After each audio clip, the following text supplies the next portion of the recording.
Good morning. Myself, I'm Ganesh Murthy, and I'm from Kongu Engineering College, currently pursuing third year mechatronics. நம்ம இன்றைக்கி என்ன பார்க்க போகிறோன்னா Rankine theory பார்க்க போகிறோம்.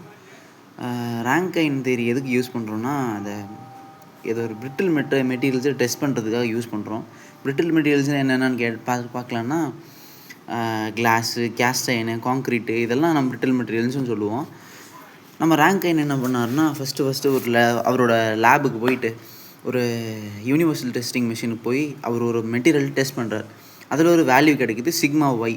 அந்த சிக்மா ஒய்யை நம்ம என்னென்னு சொல்கிறோம்னா ஈல்ட் ஸ்ட்ரென்த்துன்னு சொல்கிறோம். சிக்மா மேக்ஸை வந்து மேக்ஸிமம் பிரின்சிபல் ஸ்ட்ரெஸ்ன்னு சொல்கிறோம்.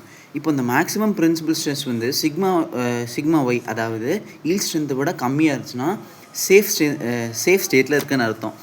அதுவே இந்த மேக்ஸிமம் பிரின்சிபல் ஸ்ட்ரெஸ் வந்து ஈல்ட் ஸ்ட்ரென்த்தை விட அதிகமாக இருக்குது அப்படின்னா அது ஃபெயில் ஸ்டேட்டுன்னு சொல்கிறோம். அதிகமாகவோ இல்லை ஈக்குவலாகவோ இருக்குதுன்னு சொல்கிறோன்னா அதை ஃபெயில் ஸ்டேட்டுன்னு சொல்கிறோம்.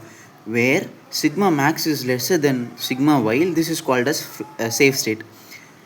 Where sigma max is greater than sigma y, this is called as fail state. Thank you.